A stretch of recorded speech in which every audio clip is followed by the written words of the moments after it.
So good afternoon or good evening. I suppose it's evening now. We've reached 7 p.m. We've reached 7 p.m. But the sun's still out, and it still feels like it's bloody hot. This muggy air is really, really freaking hot today for some reason. Not sure why. I mean, it's been raining this morning, and then it's cloud coverage, or a little bit of sunshine in the afternoon, but Christ almighty, I've been sweating like a pig the whole goddamn day. And yeah, basically.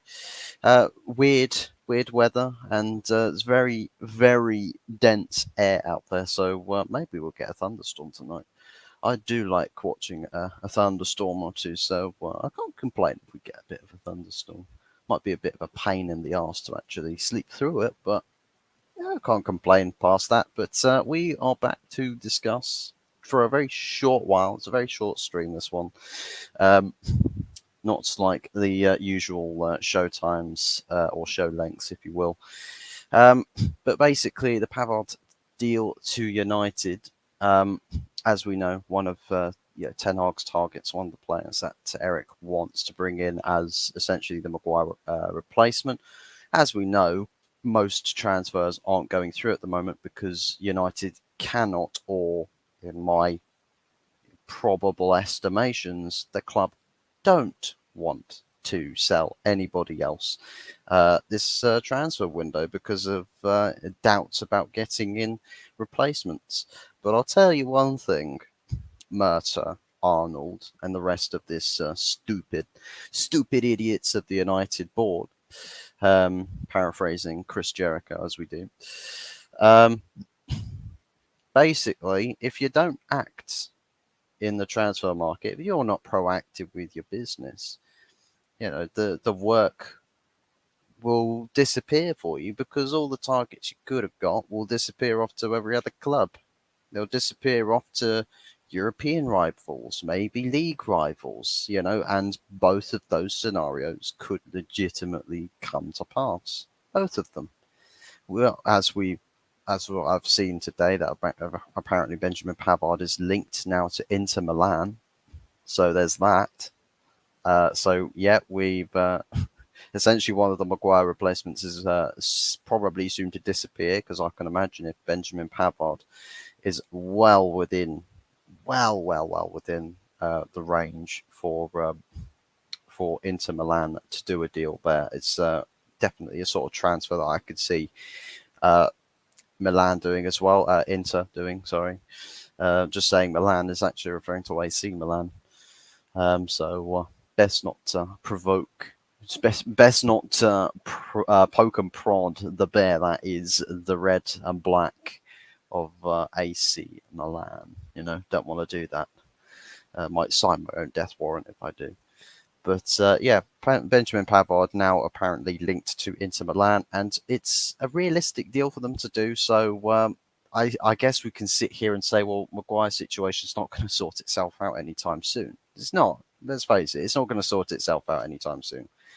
Maguire doesn't want to leave. Maguire has the club by the balls, and nothing's going to happen. Unless the club decides, what, we're going to bite the bullet on this one, and we're just going to give him the money he wants, right, for a severance pay. Just please leave the club. We need to move forward, and we need to do it without you. End of story, right? We just need to part ways. Like, get gone. Go play your football anywhere else. We don't care where it is, just as long as it's not here. I mean, I say go play your football anywhere else that isn't here. Let's be honest, you're pretty much not going to be playing football here anyway, unless you bully, like you bullied the club, you bully the manager into giving you game time and giving you all of the luxuries in the squad and all of that. I mean, if I'm going to be a dickhead like you, if I'm going to be a dickhead, a professional dickhead like you, I probably would test the waters. I'd push my luck. I would. I'll push my luck and say, well, I can bully a club into keeping me here and not actually acting or act upon, better judgment and actually just command everything that I want. I mean, I've basically halted this club's summer transfer plans by just saying no. I've essentially done that. And that's exactly what Maguire's, if a cynical mind, in the cynical mind, in the presence of a cynical mind, that's probably what might be going through Harry's head at least. Um, or maybe just sitting there at the moment, just staring into a wall. I mean, I don't know how Maguire spends his pastime. No idea what he chooses to do at home. Who cares? It's his time, not mine. But he's essentially paused everything at the club. So, on the basis that we're probably not going to get a resolution to the Maguire situation, obviously means that we're not going to get a resolution to the centre back situations. But now comes the most painful part, and it's if the club decide not to do anything else on top of this or beyond this situation, what's going to happen? We're going to start to see our targets that we need to get for Eric start disappearing, start dropping like flies. And obviously Benjamin Pavard is a legitimate target for Eric Ten Hag. And by the looks of it, he's soon to be off to Inter Milan. And Maguire is staying. Maguire's obviously staying. We all know this. This club is not going to act with a backbone. They're not going to dismiss Maguire. They're not going to kick him out into the cold. They're not going to do that. They're going to respect his wishes and not force him out of the club. I mean, trust me, if it was any other club in the Premier League, they probably would have kicked him out on his arse. But Man United, we're a special case. We're a special case, let's be real. Benjamin Pavard. No D on the end. Pavard, no D on the end. But it's not great. It's not great for Benjamin Pavard news, sadly. It's not great. We are in the deep end of the pool of Manchester United tears. We are in the deep end, and that anchor is hooked on to our ankles, and we are sinking even further.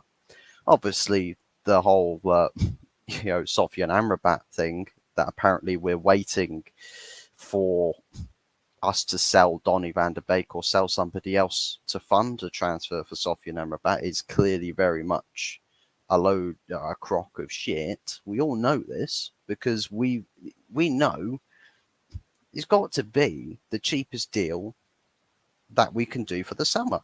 By far the cheapest deal. About 26 million, that's around that sort of ballpark, probably upwards, maybe to roughly about £30 million. We've sold more than £30 million worth of players. We've brought in more than £30 million. Right? We have. Actually, we have. Why aren't we not entertaining the Sofian Amrabat deal whatsoever? Why are we waiting? It sounds peculiar. It looks peculiar, and this sort of tracks back to the situation with this board. Ed Woodward might have gone, but trust me, a leopard does not change its spots. And pastures old will come round to haunt us once again. Stephanie Griffith, evenings to you. Good to see you. Hope you're doing well. Hope you've had a fantastic Friday and are looking forward to the weekend.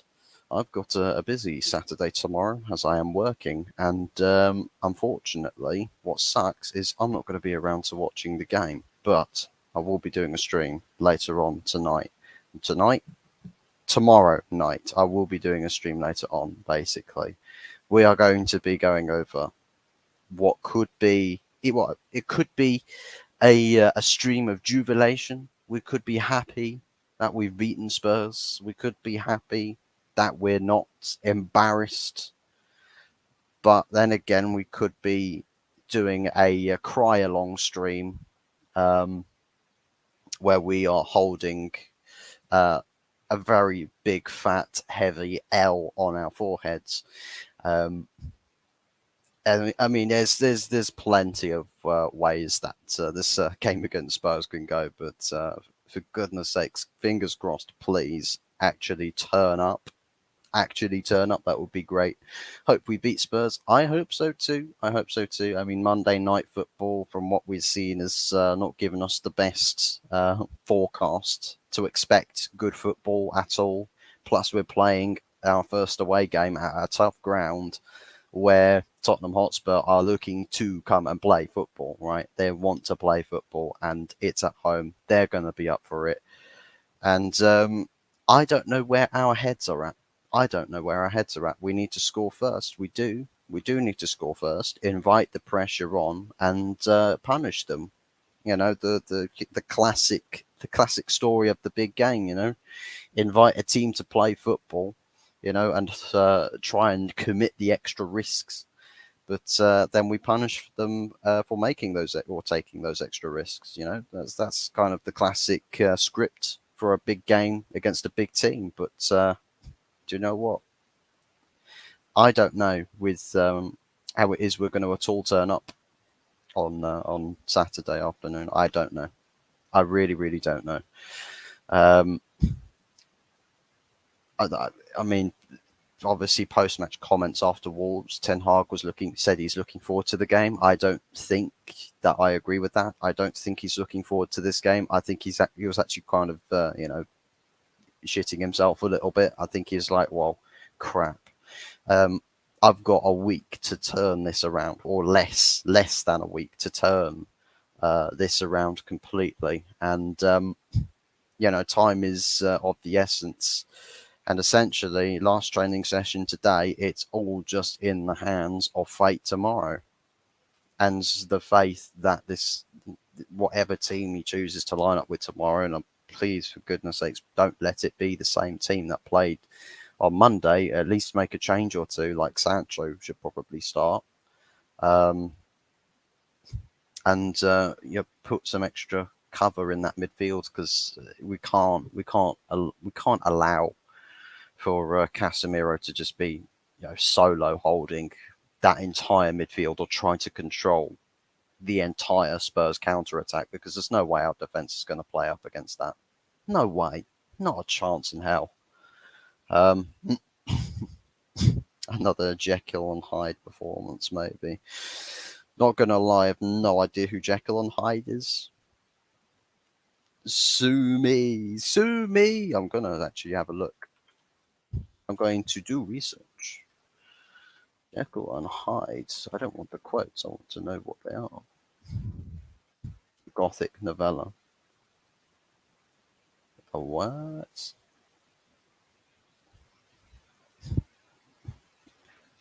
Youngster, yeah. Dr. Jekyll and Mr. Hyde. Something from Scotland. It's recommending me a gastropub. I think I've landed on the wrong side of the internet, guys. I've landed up on the wrong side of Google. But you know what? I think coming up on tomorrow afternoon, all we can do is just hope for the best.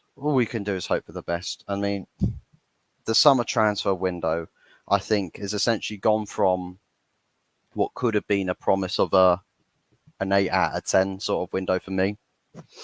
And to be honest, it's looking like we're going to steer straight towards, and I'm not going to joke with this, a 2 out of 10 window. A 2 out of 10 window. Seriously. Not enough sold, not enough signed. 2 out of 10 window. And to be honest, last window was a calamity. Last summer transfer window was a calamity. This one is worse. It's a lot worse, because we saw what needed to happen, what business we needed to do, and the manager has highlighted what business he wants done, and we've done absolutely next to none of it. Like, cool, we've replaced a goalkeeper, right? That we made a mess of that situation, and we've pissed off David De Gea in the process. We've managed to sign a midfielder as the marquee signing, giving him the number 7 shirt, which, by the way, is an insider PR stunt move. And it's absolutely a PR stunt move. Having done say I've done research, someone else has done research on my behalf, and the verdict in which is actually quite damning. So yeah, so Mr. PR man, Mason Mount, um, signed him for way more than what he's worth, and probably signed him to fill a squad role that, let's be honest, so far doesn't look like it's going to offer us anything in any significance compared to what we actually truthfully need. So yeah, we're in trouble. And then we signed a striker, a young striker. Everyone's like, oh, yes, fantastic signing. One, we overpaid for Rasmus Højlund, and I still don't really rate him. Two, we signed him injured. And three, he's probably not going to be able to play all the minutes he needs to, or what we need him to actually be able to enact what we want to do this season. So yeah, it's not great, is it? We've sold Anthony Elanga. Some people might have said, well, we should have kept him because he's young and all of that. And it's like, literally, I think Elanga was probably a guy that I would have been happy to sell anyway. So I'm not really going to have any quarrels with that. We've sold Matiš Kovar. Obviously, if we talk about backup goalkeepers, I know maybe he would have wanted some minutes, but I mean, if he was offered the backup goalkeeping position, I don't know if people would have been happy with that as such. Because I mean, let's be honest, if we were happy to go for Zion Suzuki as a backup goalkeeper, we should have been happy to having Matiš Kovar. I mean, Matiš Kovar, at least he's played first team experience in a European league and won the title doing so in the Czech league. And at least he's got a bit of experience. And I'd much rather have Matiš Kovar being backup goalkeeper than Dean Henderson, because that guy, I'm pretty sure, was one of the leaks in prime Ollie days, right? One of the leaks in the team. And to add to that, the guy just desperately doesn't want to be here anymore. He desperately doesn't want to be here anymore. And we're holding him to ransom. We're holding him to ransom. We're saying, no, we're not going to sell you. Because, oh, well, we want to do business in January. Since when have we said we're going to do business in January and then actually do it in January? We don't. We all know this. He's here to stay for the season. And look, Ten Hag can say, well, look, I'll just as long as you stay until January, I'll let you go out on loan in January. Why would you make that promise? Why would you tell him that? Why would you say that to any capacity? Because it's not going to happen. The club won't let it happen. We know this. We've known this to be the case for years. Oh, we'll sign people in January. Well, we'll sign players in January. We either sign nobody, nobody. We either sign someone to the youth academy that probably we'll never see, or, like on last January, we signed 2 loan players that, to be honest, only one of them even remotely had an impact. Even remotely. It's like the, hunting the ghosts of a ghost, right? It's like that sort of level we're dealing with as far as impact from January loan signings. I mean, Wout Weghorst was just another name you stick on a team sheet and that's it. You might as well have said that he was just one of the supporters that was willing to play because we couldn't have a striker. Like, it really felt like we were sort of tied to that sort of fate. But yeah, this talk that Henderson's perhaps been told, well, we'll let you go in January. He's probably going to sit there and say, well, no, I'm not going in January. I'm not going in January. I know this. That's why I want to go this summer. That's why I don't want to stay. And the original interview saying, oh, I really hope that Ten Hag doesn't see me in training and then decide that he wants to keep me. He's probably saying that to be like, well, I just want to keep this to a playing perspective. I don't want this to get political, because if he were to make it more, club politically based, he probably would have said, well, I want to leave because otherwise I know what this club's like. They will keep me here and they will practically imprison me. Like, I want to go play football. That's just the bare minimum to what I want as a player, and I completely respect that. I absolutely understand it. It's just like, I don't actually have anything negative to say about Dean Henderson because the guy's practically got both arms tied behind his back. The greater powers that be have his career on hold. And let's be fair, his career would be on hold as backup goalkeeper because, Andre Onana, unless the guy's planning on getting himself sent off by doing some madness on a pitch, unless that's part of the Andre Onana plan in his books, then there's really no real need to have Dean Henderson. And, Dean Henderson doesn't want to be here. He knows he's not going to get no minutes. He knows what this club is like. Like, he's not stupid. He knows what this club is like. He knows what the people are like running it. I mean, I'm pretty sure most people do. It's just the only people that actually have ever had the balls to speak out against it whilst being contracted to them was the guy that decided to get sacked with an interview and left to Saudi Arabia. There's the only guy that's actually, had a contract with United and had the balls to actually say what he sees and said, this is like everything above the manager is a complete joke. Everything above the manager is a complete joke. And what happens? Gets sacked. And it's like, well, of course, that's bound to happen. Speak out against your employers. Expect to be paying the price for it, and that's pretty much it. I suppose there is other talks going on at the moment with a lot of people. Samuel Luckhurst has been talking today. About 8 hours ago, he's apparently stated here that Sheikh Jassim is still waiting on a response from the Glazers regarding his bid to buy MUFC. Obviously, we know this is the case, but sources say that there's a real concern that the Glazers may not sell MUFC. One financial source claims figures close to Rain believe, the Rain Group, the group that's been tasked with handling the sale and the bridge of communications between the sellers and the buyers, that they've believed that the figures close to that group believe they've been tasked with selling something that isn't for sale.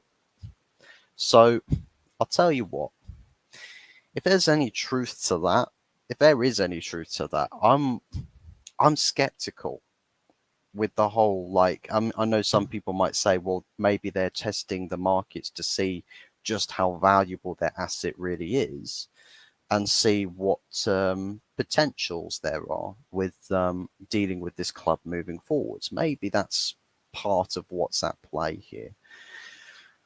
I don't really know, but I can speculate as well. And a part of me is just thinking with Rain Group being in the situation, a part of me is just trying to figure out, but what is it that the Rain Group have been told to do? What is their actual, factual task? What's their agenda? What have they been told to do? Obviously, we've heard that previously that what they want to do, what they want the Glazers, what the Glazers want Rain Group to do, is to sort out a sale process. That's what supposedly came out in the tabloids all this time ago. But what's happened since then, I think, has been anyone's guess. I'm back in the room. Welcome back. Welcome back. Jaminho! Hello, how are we doing? Mr. Moderator. Mr. Moderator. Smooth moderator. Smooth moderator. I'm pretty sure F1's back this weekend. Correct me if I'm wrong on that. Pavard is a decent signing for United. I'd take him at Arsenal.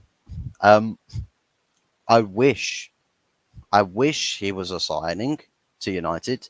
Same way, I wish that there was any signing to United happening. I wish it was.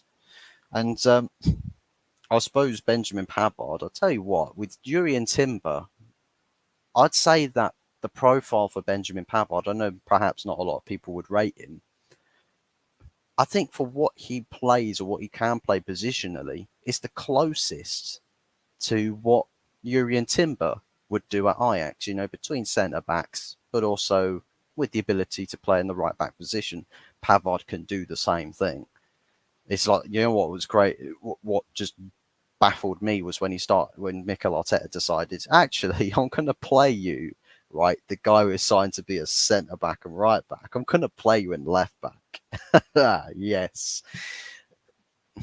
like I don't understand it. I don't quite understand the gist of that sort of move. It's like bringing Lionel Messi in and saying, you're one of the best attackers of all time, and most players could not even lace your boots.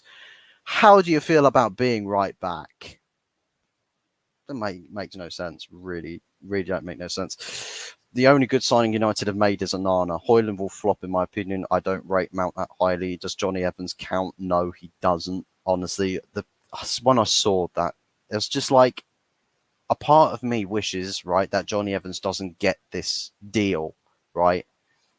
And you know why Johnny Evans is going to be signing that deal as well, by the way.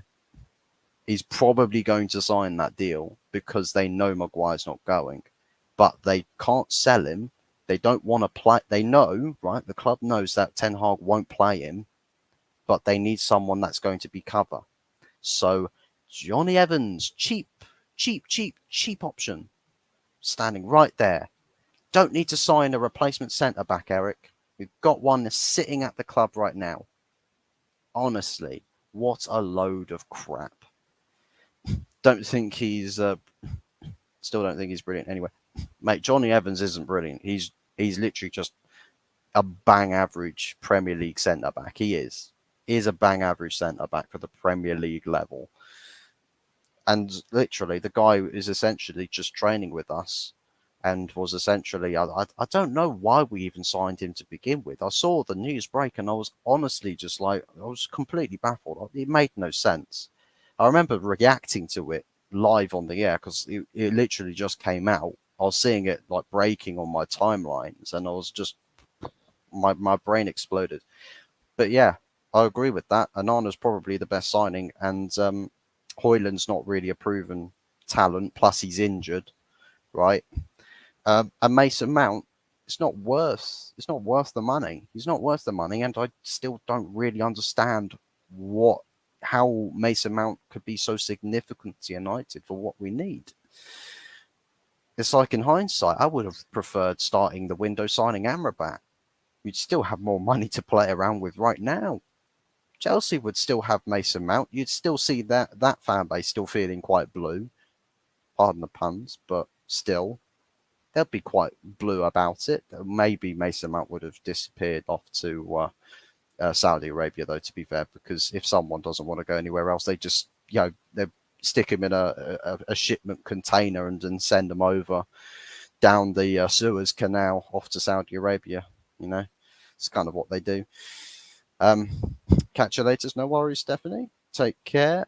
Enjoy your Friday evening. I won't be live for too much longer because this one was only going to be a short show today, but definitely proper show tomorrow, and it will be post Tottenham match as well, by the way, because I finish work literally around the same time that the game is playing, and by the time I get home, it will probably be finished. So not ideal, unfortunately, from content creation perspective, but you might see a happy Fuzz. You might see a skeptical Fuzz. You might see an absolutely goddamn livid Fuzz. We'll have to see. Signing Johnny Evans was just a signing for the sake of PR. I think it was probably the insurance policy. It's like a courtesy car. Literally, Johnny Evans is a courtesy centre back because they probably drilled themselves before anything happened this window. It's just like, right, so we know Maguire bullies us anyway. He's probably going to be kicking and screaming if we try and sell him or kick him out of this club. We also know that with his contract structure, that there's probably going to be some baggage with this. And so severance pay that Maguire's asking for has happened. It's occurred, right? We've got problems. We can't get rid of Maguire the way we want to, which sucks. It really, really does suck. So Johnny Evans has essentially become like a courtesy car. He's the courtesy centre-back. Here to help. The extra tool, in the hidden compartment in your toolbox, right? That's what he is. All Evans adds is experience and trains with United. That's it, literally. You might as well have said that he's like the guy, because maybe United ran out of those little like stand-up wall things where you practice your free kicks.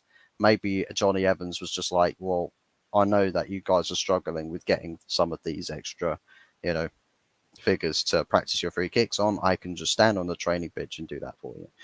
But he's got a little bit more than he bargained for. So, I mean, he won't be complaining, that's for sure. He won't be complaining in the slightest. I'm not one of those people who ever exaggerate signings, but I think Onana is a revolutionary signing. I think he puts the goalkeeping, the style of goalkeeping, in and amongst the best clubs in the world currently, right? Because when you look at their goalkeepers, like Edison, good with his feet. Look at I think Courtois. I mean, he's hit and miss, but the modern day goalkeeper, right, is essentially as talented with the ball at their feet as every other outfield player is, and having someone who's specialised in doing that, I mean, Onana can pull off some absolute worldy saves as well. So that's a double bonus for us. Like, I think as much as people say, look, he's going to be an absolute nightmare, you know, Mr. Red Card in the making. I mean, let's be fair, Monday night was probably, you know, an indicator as to what his knockout record is going to be like. I mean, imagine that, right? You see on the lineup sheets, you'll see Andre Onana's knockout record. So you'll see, look, he's got 3 TKOs, 2 KOs. He hasn't lost a fight yet. He's probably going to have that sort of UFC record sat next to his name on the lineup sheets. I mean, I wouldn't be surprised if it turns into that. But I'll tell you what, the guy might need to curb maybe how hyper he is in the box, because I know that the guy's going to be, you know, racing mad, trying to make an impact and make a statement. So I think just as long as he's got a bit of a lid on it, just do what is right in the moment and deliver in the big moments with the big saves, and everyone, I think, will be happy. I think even the guys that doubt him would eventually come around, just as long as he's, you know, got a lid on things and he's got a balance to his game and isn't, you know, putting the hearts in the mouths of every United supporter. I think we'll be good with that. I've been telling everyone about Andre Onana since that Ajax UEFA Champions League run. It feels like he fell off the face of the earth after a certain incident. Yeah, obviously, you know, that sort of stuff. It's brilliant how he revived his career so quick. Yeah, he went to Inter Milan, and basically, he just carried on from where he left off, literally, and to make it into a Champions League final as well. I mean, it's not bad, is it? It's not that bad in terms of making a return to top level football. Not bad at all. And Onana's going to be sent off at least once this season. He's a bit like Edison. Both keepers are a walking red card. I think there's a lot of keepers in this Premier League that could that have the makings of getting a red card. Absolutely. I think a lot of keepers, because there's a lot of you know, tactical instruction from, you know, different managers from different clubs. Like, oh well, I want you to be off your line quick. Sometimes you're going to get a goalkeeper that makes the wrong timing. I mean, look at Nick Pope. Look at Nick Pope last season when he just came out and took a player out. Like, I think it was against Liverpool. He took a player out outside the box. I remember there was a lot of people saying, "Oh well, you know, it's what was it? He took a player out, or he made a save." I think he might have. I can't remember which way around it was. I might be getting this confused with Bernd Leno. I think, yeah, but I mean, both of those keepers have done crazinesses on the pitch. But I think Nick Pope, you know, got sent off against Liverpool after doing an absolute madness outside the box. So every goalkeeper has got it in them. It's just with the style of, you know, their individual game, Onana's much more prone to being in that sort of position. But I think Onana's timing is actually quite good in terms of when he, you know, turns up for the rush goalkeeping positions. I think his time is actually quite good. And I mean, as long as his timing's good, What we need is just the defensive timings to be good, because then otherwise it's not the goalkeeper being sold down the river by his back line. De Gea was shite. Can't distribute a ball. Always inside his 6 yard box, and always has a mistake in him. Um, I'll tell you what. I think maybe with time, yeah. I think with time, it's. I don't know what it was. I know definitely towards the end of his goalkeeping stint at United, he became a lot more error prone. I won't deny that. He definitely became a lot more error prone towards the end of his stint at the club. But I think, at his highest points, when he's being regarded as one of the best goalkeepers in the world. I mean, you would. I think you bared witness to the most ridiculous performance, David De Gea performance. It was at the Emirates in a 3-1 win, where everyone was absolutely just perplexed as to like how the bloody hell he actually kept Arsenal away from scoring any goals, barring the one on the evening. So there's definitely been, some insane years from David De Gea, but I just think getting on towards the last year or two, we started to see more problems creeping into his game, and I don't know what was the motive for it, whether it was the change of direction or plan, or maybe just the vibes around the club, because as we know, the vibe of the club has been regressing over the recent years. Pope was sent off for sliding to the player and handling the ball outside the box. I think Leno was sent off for punching a ball whilst outside the box. I think so, yeah. I think what was even more hilarious about those incidences was when everyone was trying to justify it, just like, oh, but you should, come on, you got to be kind to him, you got to give him, come on, but be a bit more lenient on him, guys. Right, right. A goalkeeper is handling the ball outside the box. Is kind of the rules that have been in place since football began. Right, kind of. It's been around for decades upon decades upon decades. Just the thought. But yeah, but yeah, every goalkeeper has got a record in him. David De Gea wouldn't even start for any Scottish Premier League clubs. Now that I don't agree with. He'd probably start for most of them, because none of them play ludicrous football, or crazy tactically based or tactically centric football, um, left, right, and centre. David De Gea would be part of a system that's much more natural to him, right? Because let's be fair, Scottish football is not, it's not revolutionary. I mean, I know Rangers and Celtic are probably just the exceptions to the rule, but every other club, he'd start for Rangers, because that's because they're the only pricks who would accept mediocrity. Listen, Jaminho, I know, I get it. I get it. You're seething. You hate Rangers. You'll send them down to the gulags. You would literally gulag their asses, right? But you'd stick them in an infinite loop. And then once they've begged for your forgiveness, you'd liquidate them, you know? Like Ty wishing that Brighton got relegated, you'd say, like, I want you to do that. I want you to do that. Come on for like a fan cam at one point and just be like, you just wish a club get relegated or something, or just wish a club just get liquidated. Like that, liquidation is your thing. Um, liquidation's your thing. Relegation's Ty's thing. Got to give a thing to each and every supporter, right? For what they'd wish upon other clubs. Rangers aren't an exception. They've only been a club for 11 years, even though I'm older than them.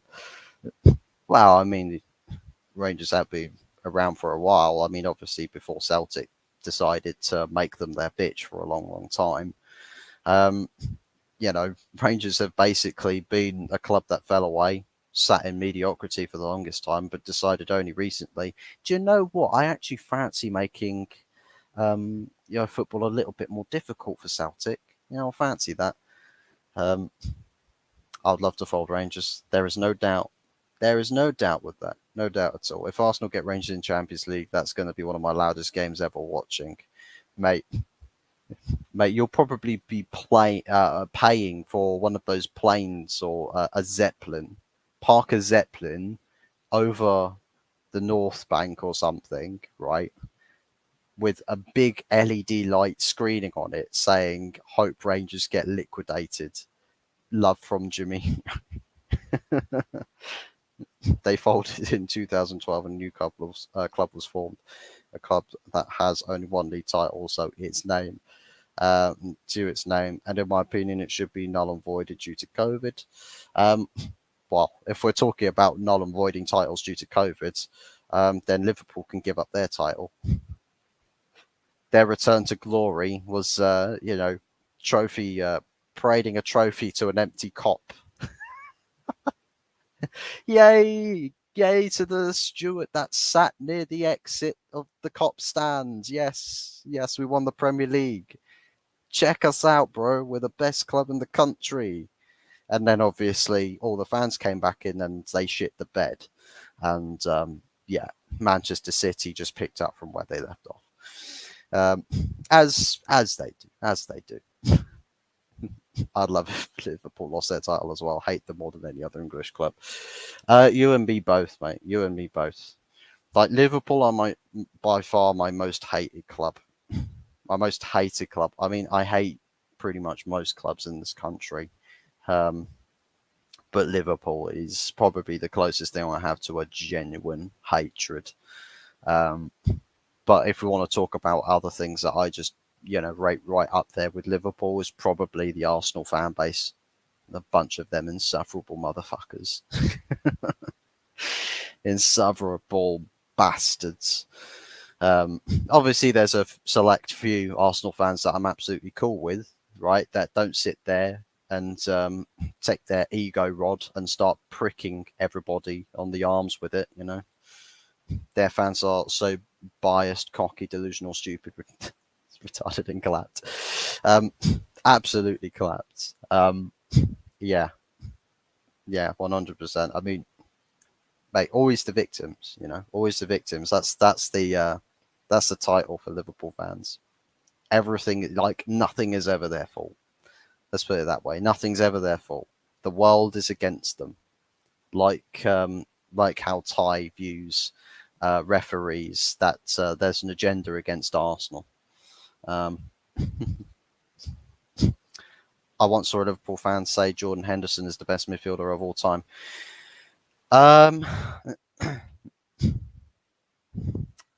Do you know what? I don't know if you're talking about Craig Holden here, but I've seen where that he was doing a recording for another sort of channel or another program where it's just like, do you know what sickens me most? Is there's people talking about Paul Scholes. I don't fucking like Paul Scholes. I think Jordan Henderson is way better a player than he ever was. I don't know if that was a bit of a Scouse / Irish. Maybe it was. It might have been a combination of both, but also a sort of a fleeting attempt at absolutely neither of them. But question: what's coming but never comes? Liverpool's year. Unfortunately, their year came, but it came at the expense of COVID. There's an agenda against every Big Six club apparently, but they never mention when VAR helps them. Like VAR's just all completely shit, and it should be scrapped. Let's be real, it should be. Who or what the fuck is Craig Holden? Craig Holden, the guy who does the Anfield Agenda. The bald bloke who does Anfield Agenda, the Irish guy. You might have seen him from some meltdown clips, especially from when Brentford piped them and Brighton piped them, and a fair few other games that occurred last season. But yeah, he believes that there's shite officiating only ever against their club. So it's what it is. Their year never came. The title should be null and void due to COVID. In my opinion, there's still 33 years without the title. Without a Premier League title, obviously the COVID title has got that little asterisk next to it. Nah, it wasn't that guy that said it, but I know who he is. Yeah. So, I mean, I can imagine there's a lot of people who believe Jordan Henderson was the best in the world. I guarantee you, though, they don't think that anymore because the guy's no longer, you know, the guy's a hypocrite, and the guy sold his soul to the devil by taking a move out to Saudi Arabia. You know, like if they wouldn't do the same thing if they were offered stacks, endless stacks of cash to go out to Saudi Arabia. I mean, that's the thing. You know, two-faced. There's a lot of two-faced people, right? It's like with the what is it, the LGBTQ Reds or something that went out their way and said, "Oh, you betrayed us, Jordan Henderson, after you wore a rainbow armband or pledged your allegiance to us." And it's just like, bro, like it's football. It's football at the end of the day. Like, chill out and sit down and just continue being, Liverpool, like a Liverpool fan group for exclusivity reasons. Um, my friends once said that Trent is the best right back of all time when he was just 18. Man does not know. He does not know. There's a lot more. I mean, fuck me. I mean, I would potentially even say that Branislav Ivanovic is probably competing to being a better right back or having a better career at right back at the highest level than Trent Alexander-Arnold, and that's not even an exaggeration. I genuinely think, as far as achievements go, he's up there. Branislav Ivanovic. If Virgil van Dijk went to Saudi Arabia, go from the best player of all time to an evil prick. The guy, people be calling him the Dutch witch and just be like, do you see him flying over Saudi Arabia on the back of his broomstick? I'll probably be doing that. I can't imagine. Can't imagine it.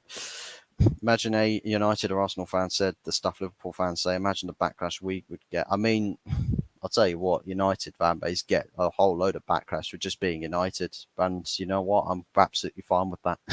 I'm cool with that. I mean, just the mere existence of Man United is enough to piss everybody off in the Premier League. So, this biggest shit-eating grin for you. Yeah, because you guys deserve it. Ruining your childhood since the day Fergie signed. Love it. Absolutely love it. But also, I think Forest have just about kicked off. So I'm going to wrap things up, people. Shorter stream today. Was always going to be a shorter stream today, but I'm going to hand you. I'm going to see if he's live at the moment. But I'm going to hand you over to a legend, a true legend of Nottingham Forest. That is the long-haired Yeti's Cave, and by the looks of it, has got Arsenal, the history and more's very own Jez Collins present. So I will hand you over to him. Do be sure to go and drop him all the likes you can and all of the subs that you can. The guy has very recently passed 50 subs. He's on 52 subs. Try and get him up to 60, people. Try and get him up to 60. Big ups to Long-Haired Yeti's Cave. I will drop the link to his stream in the channel. Go and drop him a raid. Call him Fuzzy Raids. Just say Fuzzy Raids there. Fuzzy Raids. Just hop on there. Drop him a like. And big ups to Long-Haired Yeti. Thank you very much for watching, guys. Really appreciate the love and support you guys show me. Big ups to everybody. And it is goodbye from me. We'll see you tomorrow. All the best. Take care. And God bless.